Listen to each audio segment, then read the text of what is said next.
உன்னை கட்டளை கூடிய ஆண்டவரே, இந்த பகல் வேளையில, இந்த காலை வேளையில என்னோடு கூட பேசுங்கப்பா. உடைய வார்த்தை எங்கள் இருதயத்துக்குள்ளாய் கடந்து வரட்டும். ஒரு மனிதனுடைய சத்தத்தை நாங்கள் கேட்டுவிட்டு நாங்கள் போகக்கூடாது. உங்க பிரசன்னத்தை, உங்க சத்தத்தை நாங்க கேட்கணும்ப்பா. எல்லாம் அப்படி கேட்போம். ஆண்டவரே ஸ்தோத்திரம்ப்பா. ஒரு மனிதனுடைய சத்தத்தை கேட்க முடியாது, நமக்கு வரல. ஆண்டவரே ஸ்தோத்திரம்ப்பா. வானத்தையும் பூமி உண்டாக்கிற தேவன் எங்களோடு இடைபடுவீராக. உங்களுடைய வார்த்தையை அனுப்புவீராக. நீ யாரை கொண்டார்கள் பேசுவதற்கு வல்லமுள்ள தேவன். ஆண்டவரே நீங்க வெளிப்படுவீராக. ஆண்டவரே உம்முடைய நாமம் வெளிப்படட்டும்ப்பா. உம்முடைய வல்லமை வெளிப்படட்டும் ஆண்டவரே. எங்களை நாங்கள் தாழ்த்துகிறோம். என்னை வெறுமையாக்குகிறேன் ஆண்டவரே. நீர் பெருக வேண்டும். உம்முடைய நாமம் உயர வேண்டும் ஆண்டவரே.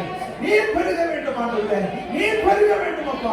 நீர் பெருக வேண்டும். உம்முடைய நாமம் உயர்த்தப்பட வேண்டும். நீ ராஜாதி ராஜா, நீ கர்த்தாதி கர்த்தா, நீ மகிமையின் தேவன், நீ மகத்துவம் உள்ளவர், நீ அற்புதங்களை செய்கிறவர். ஓ நீங்க யாத்திரகவரவா, நீ ஆளுகை செய்கிறவர். உம்முடைய நாமம் மாத்திரமே மகிமைப்பட வேண்டும். உம்முடைய நாமம் மாத்திரமே உயர்த்தப்பட வேண்டும். ஓ நீங்க யாத்திரகவரவா, வானாதி வானங்களுக்கு உள்ளாதவர். ஓ ஸ்தோத்திரம்ப்பா. ஆண்டவரே வானங்களுக்கும் ஆண்டவரே உமக்கு ஸ்தோத்திரம். வானாதி வானங்களுக்கும் பூமிக்கும் அது நிறைவுக்கும் சொந்தக்காரராய் இருக்கிறார். ஊரபால யாத்திரகல ரிகபரபரி நீ யாத்திரகல ரிகபரபரி நீ யாத்திரகல ரிகபரபா. உரகத்த ரகல யாத்திரகல ரிகபரபரி நீ கபரபா. உரகத்த ரிசரகல யாத்திரகல ரிகபரபரி நீ கபரபா. ஆண்டவரே உமக்கு ஸ்தோத்திரம்ப்பா. நீங்க பேசுவீராக. உங்களுடைய வார்த்தைகளுக்கு எங்களுக்கு கடந்து வரட்டும் ஆண்டவரே. பா எங்கள் அன்பு வைத்திருக்கிறவர், பாசம் வைத்திருக்கிறவர், உடைய பிள்ளைகளா எங்களை ஏற்றுக்கொண்டிருக்கிறவர். ஓர் யாத்திரகல ரிகபரபரி நீ கபரா. உடைய பிள்ளைகளாகிய எங்களிடத்துல நீ பேசுவீராக. நீ கிருபையாய் இருப்பீராக. உமக்கு நன்றி செலுத்துகிறோம். ஓ நீ அந்த ரகல யாத்திரக திருஷபலரபா. ஓ அந்த ரகல யாத்திரகரபா. ஓ நாங்கள் எவ்வளவு காலங்கள் துக்கத்தோடு திரிய வேண்டும், எவ்வளவு காலங்கள் வேதனையோடு கூட காணப்பட வேண்டும், எவ்வளவு காலங்கள் வருத்தத்தோடு கூட காணப்பட வேண்டும், எவ்வளவு காலங்கள் நிம்மதி இல்லாமல் இருக்க வேண்டும். ஓ நீ அந்த ரக திருஷபலபரி கபரபா. கர்த்தர் எங்களுக்கு தெய்வமாய் இருக்கிறபடியால் நாங்கள் சந்தோஷப்பட்டு களி கூறும்படியால் ஓ ரகபலபரி கபரபா. எங்களுடைய துக்கங்கள் எல்லாம் ஓ யாத்திரக திருஷபலபரபா. ஓ யாசரகல விக்கல யாத்திரகபா சந்தோஷமாய் மாறுவதாக. ஓ விதரபரபா கண்ணீர்கள் வேதனைகள் எல்லாம் களிப்பாய் மாறுவதாக. ஓ ரபல யாத்திரகபரபா எங்களுடைய குணக்கழிகள் இயேசுவின் நாமத்தாலே அது முடிக்கப்பட்டு போவதாக. உரபால யாத்திரகல விக்கபலபரி யாத்திரகல ரிகரா. உஷாக்கா ரக்கத்தல விஸ்தரக்கல யாத்திரகல ரிகபலபரி கபரபா. உரா கத்தல விஷக்கல யாத்திரகல ரிகபலபா. ஓர் யாத்திரகது விஷவா. நீங்கள் துக்கங்கள் எல்லாம் நீங்க சுமந்துட்டீங்கப்பா. நீங்க வேதனைகள் எல்லாம் நீங்க சுமந்துட்டீங்க. நீங்க துக்கங்களை வேதனைகள் எல்லாம் சுமந்துட்டீங்க. இனி நாங்கள் சரத்துல வேதனைகளை படக்கூடாது. நாங்கள் ஆத்மாவிலே வேதனைகளை படக்கூடாது. நாங்கள் இன்னும் கட்டப்பட்ட நிலைமையில் இருக்கக்கூடாது. அதுவே ஒரு விடுதலையாக்கப்பட்ட நிலைமையில, ஒரு சுதந்திரமான நிலைமையில ஓர் யாத்திரகது விஷவா ஒரு மீட்கப்படவா. அப்படிப்பட்ட நிலைமையில எங்களை மாற்றுவதற்காக நன்றி. பரலோகம் இப்பொழுது செயலாக்கி கொண்டிருப்பதற்காக நன்றி. ஒரு யாத்திரக திருஷபா. என்னுடைய பலத்தினால் நான் ஒன்றையும் செய்ய முடியாது, என்னுடைய பலத்தினால் ஒன்றையும் செய்ய முடியாது. ஆனால் என்னை பலப்படுத்தின கிறிஸ்துவினால் எல்லாவற்றையும் செய்ய எனக்கு பலனிட்டு. நாங்கள் நம்பி இருக்கிற விசுவாசித்திருக்கிற தேவனால் கூடாத காரியம் உண்மை நம்பி இருக்கிறோம்ப்பா. இனி எங்க பலன் இல்லை, உங்க பலனை நாங்கள் சார்ந்து கொள்வோம். உங்களுடைய பலனை சார்ந்து கொள்வோம். உங்களுடைய வல்லமையை சார்ந்து கொள்வோம். உங்களுடைய அபிஷேகத்தை நாங்கள் சார்ந்து கொள்வோம். நீர் எங்களுக்காய் செயலாற்றுவீராக. உங்களுடைய வேலைகள் எல்லாம் கர்த்தர் மாற்றி போட்டுக் கொண்டிருக்கிறீங்க. எங்களுக்குள்ளாய் செயலாற்றி கொண்டிருக்கிறீங்க. உங்களுடைய வல்லமை எங்களுக்குள்ளாய் கடந்து வந்து கொண்டிருக்கிறது. உங்களுடைய பிரசன்னம் எங்களுக்குள்ளாய் கடந்து வந்து கொண்டிருக்கிறது. ஓ நீதான யாத்திரகபலபரி கபரா. ஓ ஷாக்கா ரக்கத்தல ரிஸ்தரக்கல யாத்திரகல ரிகபரபா. ஆமென் ஆமென் ஆமென் ஆமென் ஆமென் ஆமென் ஆமென் ஆமென் ஆமென் ஆமென் ஆமென் ஆமென். அப்பா எல்லா கனமழையும் இந்த தேவாதி தேவனுக்கு இயேசுவின் நாமத்திலே செலுத்துகிறோம். இயேசுவின் நாமத்தில் பிதாவே ஆமென். கர்த்தருடைய நாமம் வெளிப்படுவதாக. எசேக்கியேல் 34 அதிகாரம் 27 வசனம். வெளியின் விருட்சங்கள் தங்கள் கனியை தரும். சொல்லுங்க, வெளியின் விருட்சங்கள் தங்கள் கனியை தரும். பூமி தன் பலனை கொடுக்கும். சொல்லுங்க, பூமி தன் பலனை கொடுக்கும். வெளியின் விருட்சங்கள் விருட்சங்கள் தங்கள் கனியை தரும். இந்த நாளிலிருந்து வெளியின் விருட்சங்கள் தங்கள் கனியை தரும். பூமி தன் பலனை கொடுக்கும். பூமி தன் பலனை கொடுக்கும். அவர்கள் தங்கள் தேசத்தில் சுகமாயிருப்பார்கள். நாங்கள் எங்கள் தேசத்தில் சுகமாயிருப்போம். நான் என் தேசத்தில் சுகமாய் இருப்பேன். ஆமென். நான் என் தேசத்தில் சுகமாய் இருப்பேன். அல்லேலூயா. நான் அவர்கள் நுகத்தின் கயிறுகளை அறுத்து அவர்களை அடிமை கொண்டவனின் கைக்கு அவர்களை நீங்களாக்கி விடுவிக்கும் போது நான் கர்த்தர் என்று அறிந்து கொள்வார்கள். அல்லேலூயா. அல்லேலூயா. பாருங்க, தேவன் இஸ்ரவேல் ஜனங்களுக்கு சொல்லக்கூடிய ஒரு காரியம். இஸ்ரவேல் ஜனங்கள் தங்களுடைய மீறுதலினாலே, தங்களுடைய பாவங்களினாலே அவர்கள் சிறைப்பட்டு போனார்கள். அவர்கள் நிமித்தம் வெளியின் விருட்சங்கள் கனி கொடுக்கவில்லை, பூமி தன் பலனை கொடுக்கவில்லை. ஆனால் அடுத்து அவர்கள் அநேகர் அடிமை கொண்டிருந்தார்கள். அநேகர் நுகத்தின் கயிறுகளை வைத்து கட்டி அவர்கள் மேல் ஏராளமான பாரத்தை சுமத்தி இருந்தார்கள். தேவன் சொல்கிறார், வெளியின் விருட்சங்கள் தங்கள் கனியை தரும், பூமி தன் பலனை கொடுக்கும், அவர்கள் தங்கள் தேசத்தில் சுகமாய் இருப்பார்கள். நான் அவர்கள் நுகத்தின் கயிறுகளை அறுத்து அவர்களை அடிமை கொண்டவர்களின் கைக்கு அவர்களை நீங்களாக்கி விடுவிக்கும் போது நான் கர்த்தர் என்று அறிந்து கொள்வார்கள். அல்லேலூயா. அல்லேலூயா. இன்றைக்கு நம்முடைய சபையை பார்த்து கர்த்தர் சொல்லுகிற வார்த்தை, நான் உங்களுடைய நுகத்தின் கயிறுகளை அறுத்து உங்களை அடிமை கொண்டவர்களின் கைக்கு உங்களை நீங்களாக்கி விடுவிக்கும் போது நான் கர்த்தர் என்று அறிந்து கொள்வீர்கள். நான் கர்த்தர் என்று அறிந்து கொள்வீர்கள். அல்லேலூயா. அல்லேலூயா. வெளியின் விருட்சங்கள் தங்கள் கனியை கொடுக்கும், பூமி தன் பலனை கொடுக்கும். அல்லேலூயா. இன்றைக்கு இதை டிக்ளேர் பண்றேன். இது கர்த்தருடைய நாமத்துல கர்த்தர் உணர்த்தினபடினால, கர்த்தர் சொன்னபடினால நான் இதை டிக்ளேர் பண்ணுகிறேன். இந்த நாளிலிருந்து நம்முடைய சபையினுடைய எல்லைகள் விரிவாக மாறிவிட்டது. நம் நிமித்தம் வெளியின் விருட்சங்கள் தங்கள் கனியை கொடுக்க போகிறது. இன்றிருந்து பூமி தன் பலனை கொடுக்க போகிறது. அல்லேலூயா. அல்லேலூயா. கர்த்தர் உங்களுடைய என்னுடைய நுகத்தடியின் கயிறுகளை அறுத்து போடுகிறார். நுகத்தின் கயிறுகளை அவர் அறுத்து போடுகிறார். இனி நம்மை அடிமை கொண்டவனின் கைக்கு நம்மை நீங்களாக்கி விடுவிக்கிறார். அல்லேலூயா.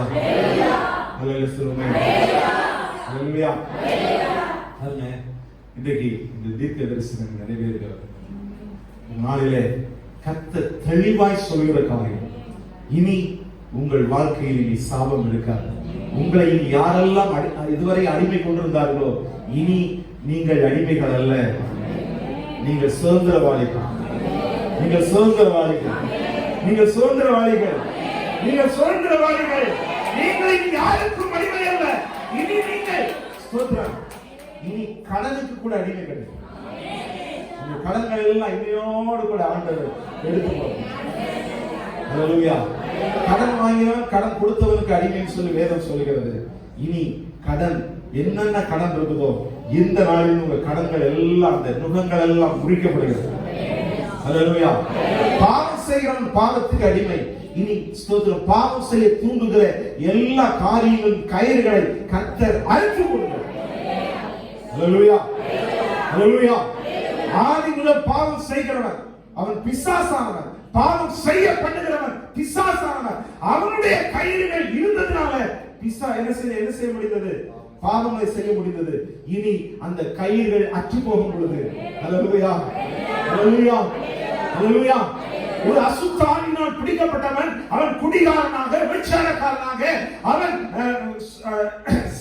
சகதிக்குள்ளாக சாக்கடைக்குள்ளாக இருக்கிறவனாய் காணப்பட முடியும். ஒரு பரிசுத்த ஆவியினால் நிரப்பப்பட்டவர்கள் பரிசுத்தவான்களாய்த்தான் இருக்க முடியும். ஹல்லேலூயா, ஹல்லேலூயா. பரிசுத்த ஆவியினால் நிரப்பப்பட்டவர்கள் பரிசுத்தமாய்த்தான் இருக்க முடியும். அவர்கள் அசுத்தமான காரியங்களை செய்ய முடியாது, அசுத்தமான வார்த்தைகளை நீ பேச முடியாது. பரிசுத்த ஆவியானவரால் நடத்தப்படுகிற ஒரு நபர்களாக உங்களையும் என்னையும் ஆவியானவர் இந்த நாளிலிருந்து அவர் மாற்றிக் கொண்டிருக்கிறார். ஹல்லேலூயா, ஹல்லேலூயா, ஹல்லேலூயா, ஹல்லேலூயா. இனி நீங்கள் அடிமை இல்லை, இனி பாவத்துக்கு அடிமை இல்லை, இனி பிசாசுக்கு அடிமை இல்லை, இனி எந்த மனிதர்களும் அடிமைப்படுத்த முடியாது. இனி ஏனென்றால் கர்த்தர் நுகங்களை எல்லாம் உடைத்து போடுகிறார், நுகங்களின் கயிறுகளை அவர் எடுத்து போடுகிறார். ஹல்லேலூயா, ஹல்லேலூயா. ரெண்டு வகையான நுகங்கள் இருக்குது. ரெண்டு வகையான நுகங்களை நாம் வேகமாய் நம்ம என்ன செய்கிறோம், தியானித்து விட்டு நாம் ஜெபிக்க போறோம். ஸ்தோத்திரம்.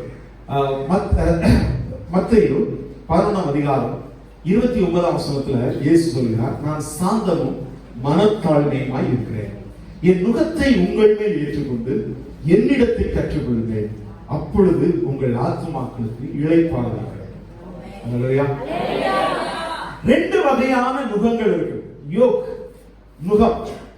நுகம் என்று சொன்னால் ஒரு மாட்டு வண்டியில மாட்டை, ரெண்டு மாட்டுகளை ஒன்றாய் பூட்டுகிற அந்த இடம், அந்த ஒரு மேல ஒரு கம்பு வச்சு அதுலதான் எல்லா பாகங்களும் உள்ள இருக்குது. அது உடல் உள்ளனா கூட அந்த நுகத்தை மேலே போட்டுதான் அந்த கலப்பையை கட்டி என்ன செய்வார்கள், உள்ள விடுவார்கள். இந்த நுகம் ரெண்டு வகையான நுகம் இருக்கிறது. இப்பொழுது நான் பார்க்கிறோம் முதல் நுகம், அது கர்த்தருடைய நுகம். இயேசு கிறிஸ்து சொல்லுகிறார், நான் சாந்தமும் மனத்தாழ்மையுமாய் இருக்கிறேன், என் நுகத்தை உங்கள் மேல் ஏற்றுக்கொண்டு. இது இயேசு கிறிஸ்துவினுடைய நுகம். இயேசு சொல்றார், என் நுகத்தை உங்கள் மேல் ஏற்றுக்கொண்டு. அவர் சுமக்கின்ற ஒரு நுகம். அந்த நுகத்தோடு கூட நாமும் அது இணைக்கப்படும் பொழுது என்னிடத்தில் கற்றுக்கொள்ளுங்கள், அப்பொழுது உங்கள் ஆத்துமாவுக்கு இளைப்பாறுதல் கிடைக்கும். ஹல்லேலூயா. இயேசு கிறிஸ்துவினுடைய நுகம் என்ன நுகம்? ஜெபிப்பது, வேதத்தை வாசிப்பது, வேதத்தை தியானிப்பது, வேதத்திலிருந்து பிரசங்கிப்பது, வியாதியஸ்தர்களுக்காய் ஜெபிப்பது. ஹல்லேலூயா, ஹல்லேலூயா. இதான் நுகம். இன்னைக்கு அனைவருக்கு இது முடியல, ஜெபிப்பதற்கு ரொம்ப பாரமா இருக்கு. ஜெபம் பண்ணணும்னாலே இல்லாத கொட்டாவி வருகிறது, இல்லாத டயர்டு உடம்பு வலிகள் வருகிறது. அது வரைக்கும் நல்லா டிவி பார்த்துட்டு இருப்பாங்க, நல்ல ஆட்களோட பேசிட்டு இருப்பாங்க. ஜெபம் பண்ணணும் அப்படின்னா தூக்கம் வந்துடும். இன்னைக்கு ஃபுல்லா எனக்கு ரெஸ்டே இல்லை அப்படிங்கிற என்ன வரும், நான் இன்னைக்கு எவ்வளவு வேலை பார்த்துட்டேன் அப்படிங்கிற என்ன வரும், என் உடம்பெல்லாம் ரொம்ப டயர்டா இருக்கு அப்படிங்கிற காரியங்கள் வரும். இந்த நாளில் இருந்து அந்த நுகங்கள் எல்லாம் உடைக்கப்படுகிறது. இனி ஜெபம் என்பது சந்தோஷமான காரியம். நான் ஜெபிக்கிறதை கர்த்தர் கேட்கிறார், அவர் பதில் தருகிறார், அவர் என்னை வாழ வைக்கிறார். ஹல்லேலூயா. நான் ஜெபிக்க எனக்கு பயங்கர இன்பமா இருக்குது, சந்தோஷமா இருக்குது, ரொம்ப ஆறுதலா இருக்குது. நான் ஜெபிக்க எனக்குள்ள புது பலன் உண்டாகிறது. நான் வேதத்தை வாசிக்க எனக்குள்ள சந்தோஷம் பெருக்கெடுத்து ஓட ஆரம்பிக்கிறது. என்னுடைய வாழ்க்கையினுடைய தடைகள் மாறுகிறது, கட்டுகள் உடைகிறது. ஹல்லேலூயா. நீ அப்படியாய் மாறுது. இதான் நுகம். இயேசுவோடு கூட சேர்ந்து சுமக்கிற நுகம்னா இதான் இல்லை. இயேசு ராத்திரியில அதிகாலை வீட்டோடு இருந்து ராத்திரி முழுவதும் கூட சில சமயங்கள்ல பிதாவோடு கூட இருந்தார். அது அவருக்கு ரொம்ப மேன்மையா இருந்தது. பிதாவோடு கூட தனித்து இருக்கும் பொழுது பிதா தரிசனங்களை காட்டினார், என்னெல்லாம் செய்யணும் அப்படின்னு உணர்த்தினார். எல்லாம் அவர் கேட்க அந்த பலனை பெற்றுக்கொண்டு அவர் செயல்படும் பொழுது அவர் பலனோடு கூட இருந்தார். யார் இன்றைக்கு வருவார்கள், யார் இன்றைக்கு எதிர்கேள்வி கேட்பார்கள், எந்த விதமான ஆவி என்ன செய்யும், இங்க கிரியை செய்யும், எல்லாம் அவருக்கு ஜெபத்தில் இருக்கும்போது வெளிப்படுத்தப்படும். அது அப்படியே நடக்கும். ஹல்லேலூயா. இன்னைக்கு எந்த மனிதரை இன்னைக்கு சந்திக்கணும், தேவன் காட்டுவார். நீ எத்தனை கூடலை இன்னைக்கு சுகமாக்கணும், எத்தனை வியாதியஸ்தரை சுகமாக்கணும், எத்தனை குஷ்டரோகிகளை சுகமாக்கணும், எத்தனை மரித்தோர்களை உயிரோடு எழுப்பணும், இதெல்லாம் பிதாவான தேவன் கேட்கிறார். என்ன செய்வார்? காண்பிப்பார். அதை அப்படியே பார்த்து விட்டு, அப்படியே அவரோடு கூட இருந்து விட்டு அவர் என்ன செய்வார்? செயல்படுத்த ஆரம்பிப்பார். இன்னைக்கு அப்படிப்பட்ட அனுபவங்கள் இன்னைக்கு தேவ சமூகத்தில் காத்திருக்கும் பொழுது நம்ம வாழ்க்கையில என்னென்ன காரியம் நடக்குது, என்னென்ன காரியங்கள் நமக்கு எதிராக பிளான் நடந்து கொண்டிருக்குது, இல்லைன்னா இன்னைக்கு நாம என்ன செய்யணும், இதையெல்லாம் தேவன் தெளிவாய் நமக்கு காண்பிக்கிறார். அந்த காரியமாய் நம்முடைய ஜெப வேளைகள் மாறுபோகிறது. மற்றவங்களை நம்மளை பார்த்து ஜெபிங்க எனக்கு ஜெபித்தீரா, எனக்கு வேதம் வாசித்தீரா, இது அப்படி இப்படின்னு சொல்லி யாரும் நம்ம கேட்கணும் அவசியம் இல்லை.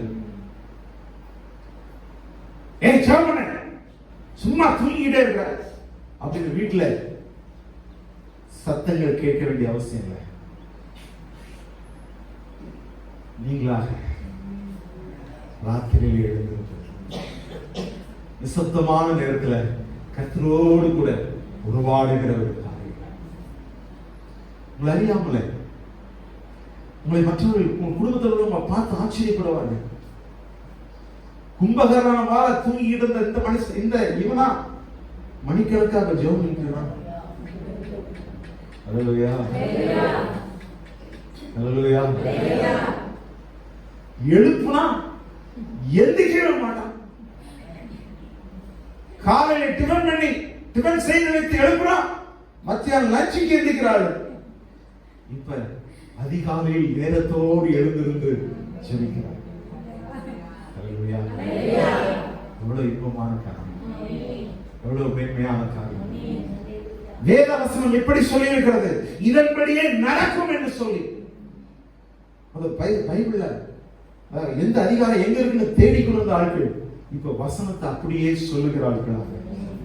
கர்த்தர் இப்படி சொல்லி இருக்கிறார், இதன்படிதான் நடக்கும் என்று சொல்லக்கூடியவர்களாக என்ன செய்கிறார்? நம்ம வாழ்க்கை அந்த நுகத்தை சுமக்கிறவர்களாய் இன்னைக்கு அநேகரை கர்த்தர் மாற்றுகிறார். இது இந்த நுகம் எப்படிப்பட்ட நுகமா? அது என் நுகம்.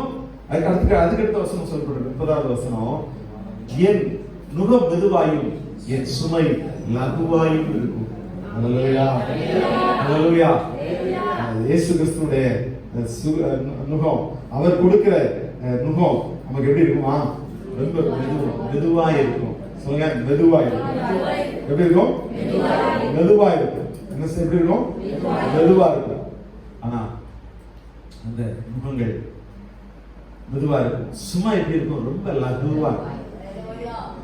கடினமானதை நம்மை சுமத்துகிறவர் இல்லைங்க.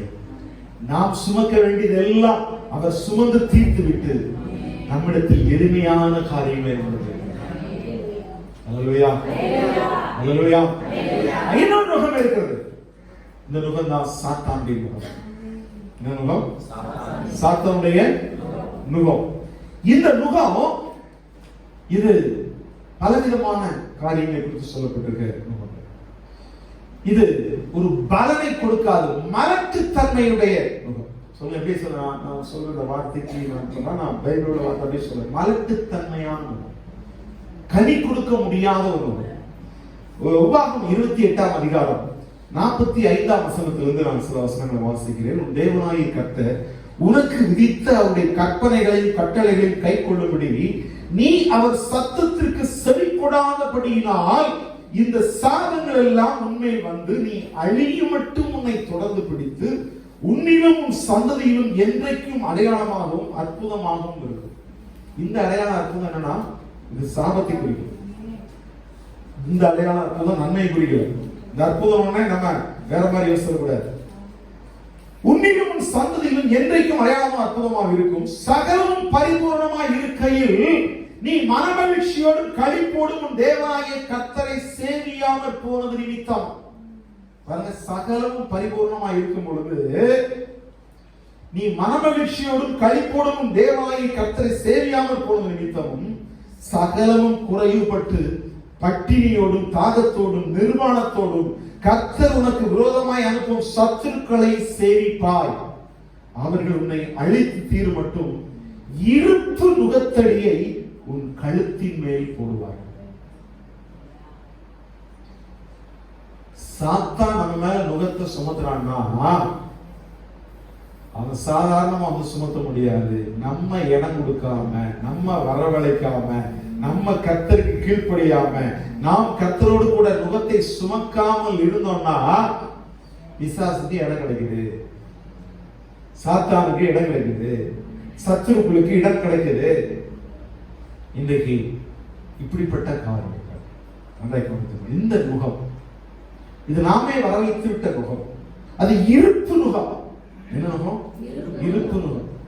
இயேசுவின் நுகம் மெதுவான நுகம், அது காற்றை போல இருக்கிற நுகம், அது கடினமாகவே இருக்காது, அது சந்தோஷமா இருக்கும். அதை சுமக்கும் பொழுதே நமக்கு சந்தோஷம். ஆனால் இது வேதனை, இது வருத்தம், இது மிகப்பெரிய காரியம். எரேமியா புலம்பல்ல சொல்லியிருக்கிற 1ஆம் அதிகாரம் 14ஆம் வசனம், என் பாதகங்களின் நுகம். என்ன நுகம்? பாதகங்களின் நுகம். பாதகம், பாதகம் என்ன?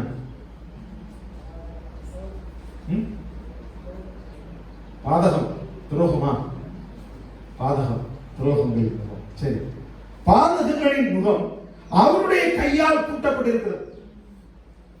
என் பாதகங்களின் முகம் அவருடைய கையால் கூட்டப்பட்டிருக்கு. அவைகள் பிணைக்கப்பட்டு என் கழுத்தை சுற்றி கொண்டது. என் பேனை விழப்படினார். நான் எழுந்திருக்க கூடாதபடிக்கு ஆண்டவர் என்னை ஒடுக்குகிறவரின் கையில் ஒப்பு கொடுத்தார்.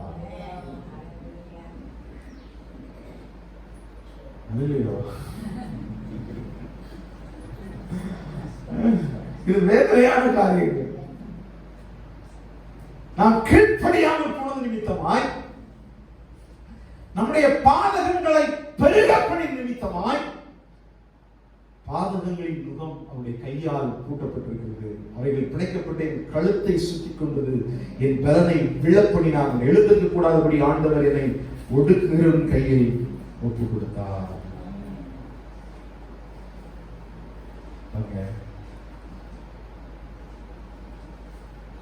இப்படிப்பட்ட ஒரு காரியம். ஆனால் இன்றைக்கு தேவனே நம்முடைய முகத்தை உடைப்பேன் என்று சொல்லியிருக்கிறார். ஏசாயா 10:27 அபிஷேகத்தினால் முகம் முறிந்து போகும். நம்ம பைபிள் அபிஷேகத்தின் முகம் முறிந்து போகணும் தமிழ் பேர்ல போட்டிருக்கு. ஆனா ஆங்கிலத்தை தெளிவாக சொல்லப்பட்டிருக்கு, destroy the yoke because of the anointing. அபிஷேகத்தினால் முகம் முறிந்து போகும். இதுவரைக்கும் நம்ம மேல போடப்பட்டிருக்கிற முகங்கள் அது என்ன செய்யப்போம்? முறிந்து போகும். என்ன செய்யப்போம்? முறிந்து போகும். பாருங்க, நம்ம எல்லாருக்கும் ஆண்டவர் திறமை தக்கவாறு சில காரியங்களை கொடுக்கிறார். நம்மை வேதனைப்படுத்துகிற தேவன் அல்ல, அவர் நம்மை நடத்துகிற தேவன். அல்லேலூயா, அல்லேலூயா. அவர் நமக்கு ஸ்தோத்திரம் என்ன செய்கிறார்? பல நன்மைகளை கொடுக்க போகிறார். வெண்கல கதவுகளை நமக்காய் உடைத்து இருப்பு தாழ்பாள்களை முறித்திருக்கிறார். அல்லேலூயா. ஏசாயா 45:4 சொல்லப்பட்டிருக்கு. சங்கீதம் 107:15 கர்த்தர் வெண்கல கதவுகளை உடைத்து இருப்பு தாழ்பாள்களை முறித்தார் என்று சொல்லப்பட்டிருக்கு. இதெல்லாம் கர்த்தர் செய்கிறார், செய்ய போகிறார். சரி, இவன் இந்த சாத்தானுடைய முகம், அந்த முகம் சாத்தானுடைய முகம் எப்படி இருக்கும்? அது மலட்டுத்தன்மை, மலட்டி முகம். அங்க ஒரு கனி கொடுக்க முடியாத ஒரு காரியம், கனி கொடுக்காத ஒரு வாழ்க்கை. இதுல இந்த முகத்துல என்னென்ன கிடைக்கும் அப்படின்னா, முதலாவது வலி. என்ன இருக்கும்? வலி. இந்த வலி, வேதனை, இது சுமக்க மாட்டதா இருக்கும். பாருங்க, 1 சாமுவேல் 1ஆம் அதிகாரம் முதல் பகுதியை நாம் வாசிக்கும் போது அங்க அன்னாளை குறித்து வாசிக்கிறோம். அன்னாள் தன் கணவனால் நேசிக்கப்பட்டாள். ஆனாலும் அவள் மலடியாய் இருந்தாள், அவள் பிள்ளை பெறாதவளாய் இருந்தாள். எனவே அவனுடைய கணவன் இன்னொரு பெண்ணை விவாகம் பண்ணி கொண்டான். அந்த பெண்ணுக்கு குழந்தை பிறந்தது. உடனே அதுதான் சொல்லப்பட்டிருக்கு, பைபிளில் சொல்லப்பட்டிருக்கு, அவள் யாருன்னா சக்களத்தி.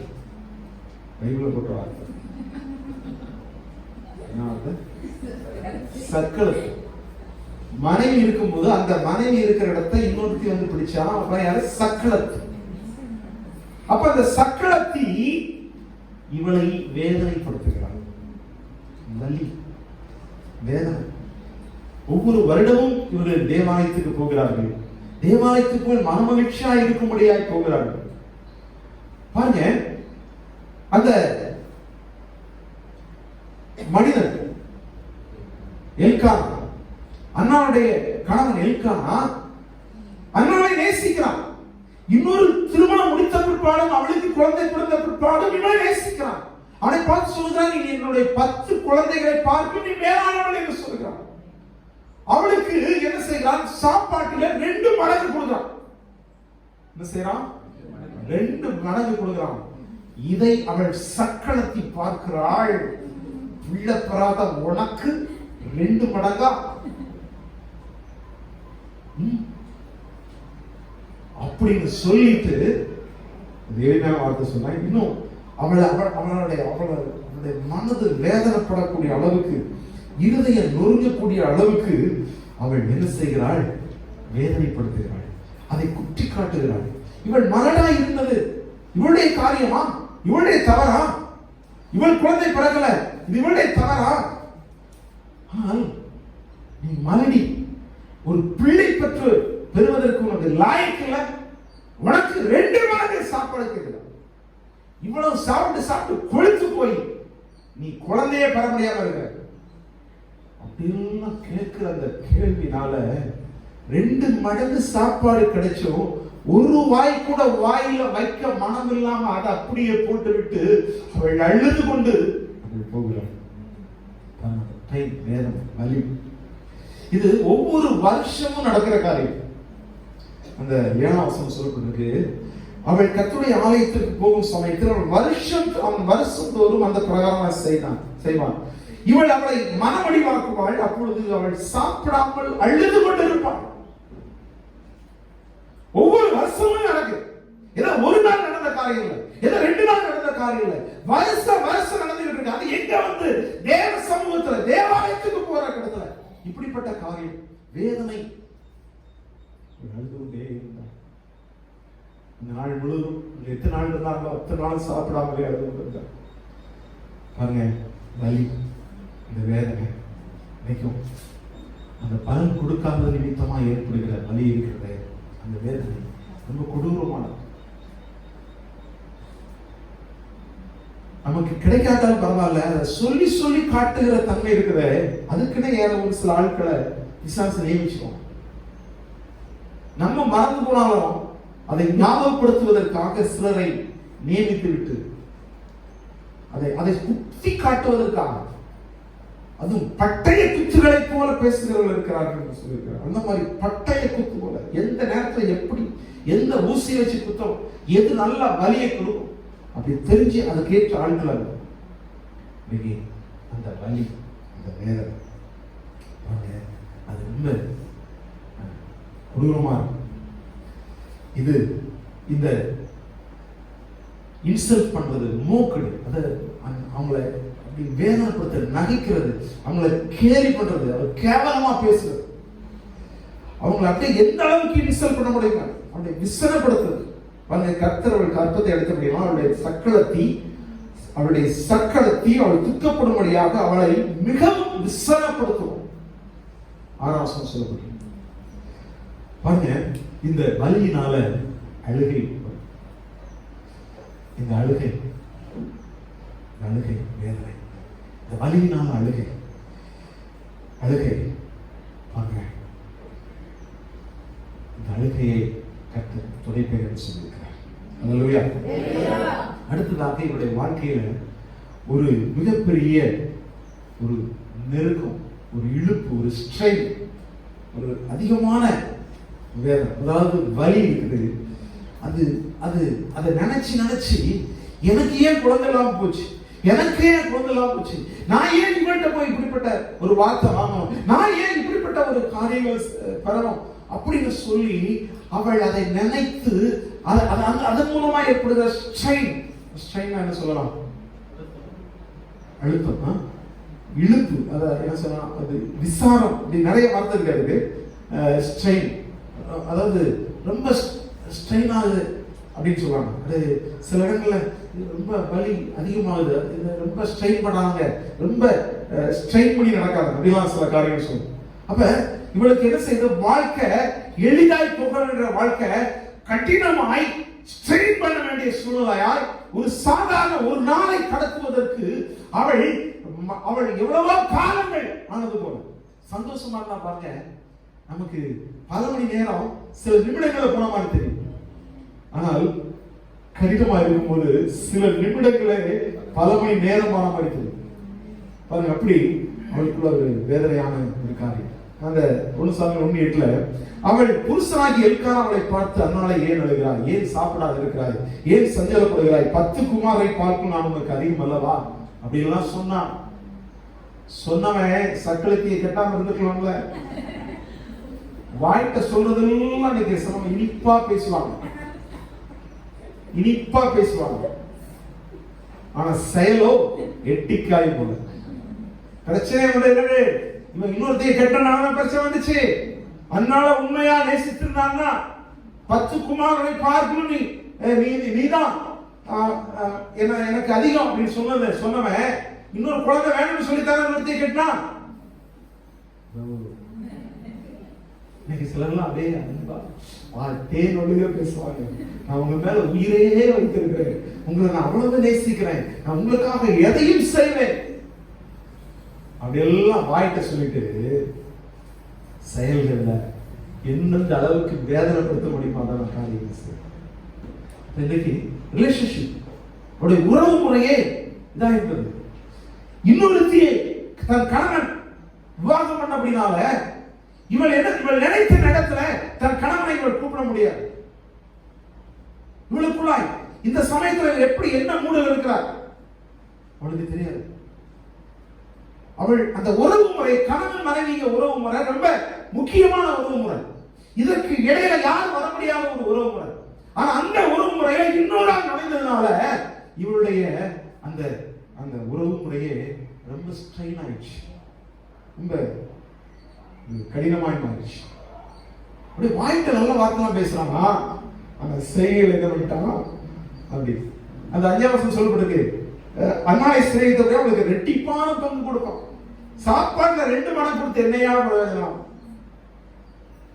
ஹலோ, சாப்பாடுல 2 மடங்கு கிடைச்சி என்ன பிரயோஜனம்? இன்னைக்கு இப்படிப்பட்ட வேதனைகளை கூட்டுகிற தன்மைகள், வேதனைகளை, உறவு முறைகளை, கசப்புகள், உறவு முறைகள்ல ஒரு ஒரு மிகப்பெரிய காரியம். நல்லா இருக்கிற குடும்பத்துல இப்படி சில காரியங்கள் கடந்து வரும். சில கிட்டத்தட்ட 30 ஆண்டுகளாக ஊழியத்தில் இருக்கிறேன். எத்தனையோ குடும்பங்களா பார்க்கிறேன். சில குடும்பங்கள் நல்லா இருக்கிற குடும்பங்கள் நல்லா இருக்கும், பையங்க கூட பிள்ளைங்க கூட காலேஜ் போற அளவுக்கு இருப்பாங்க.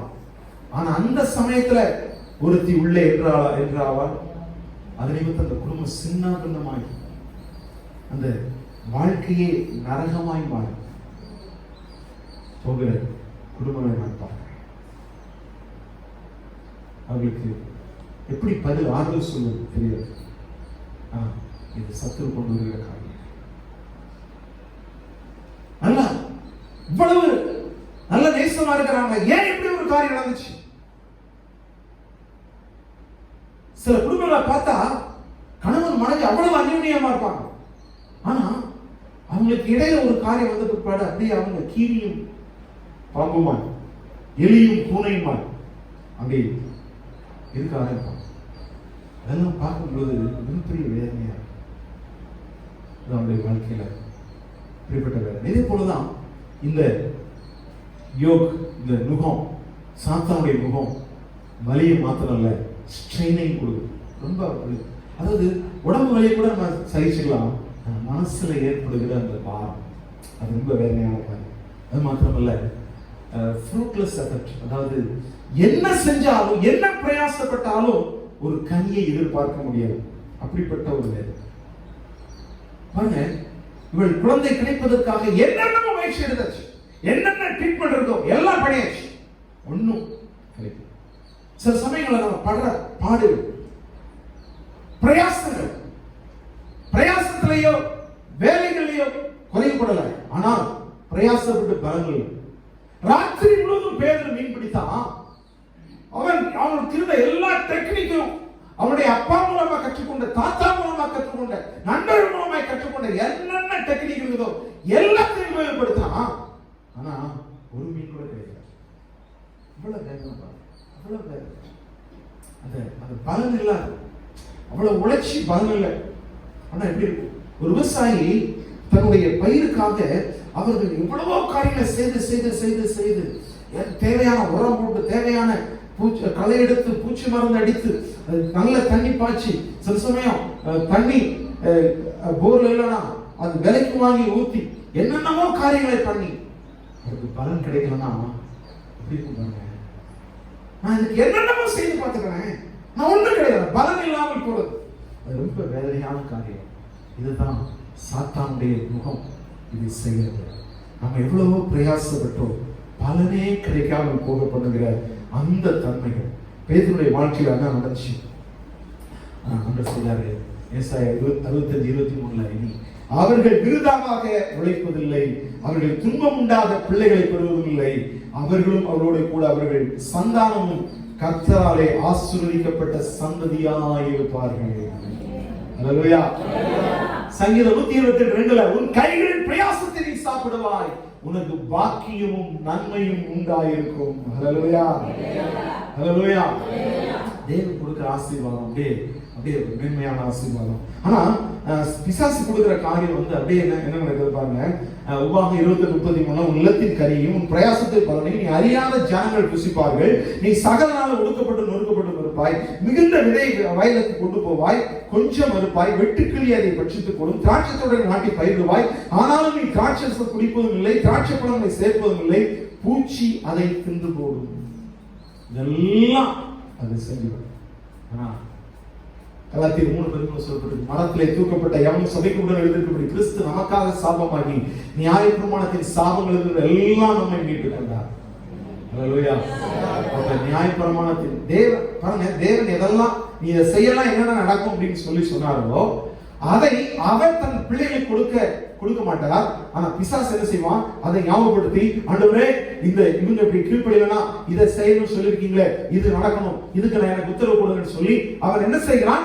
அந்த நுகத்தை எடுத்து அவன் போடுகிறான். இன்றைக்கு ஒரு நல்ல சத்தியத்தை நம்ம அறிந்து கொள்வோம். இன்றைக்கு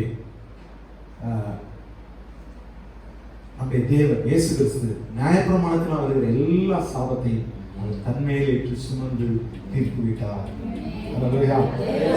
அப்ப இந்த பலன் கொடுக்காத தன்மைகள், இந்த நுகங்களை எப்படி அதை மேற்கொள்வது, எப்படி மேற்கொள்வது?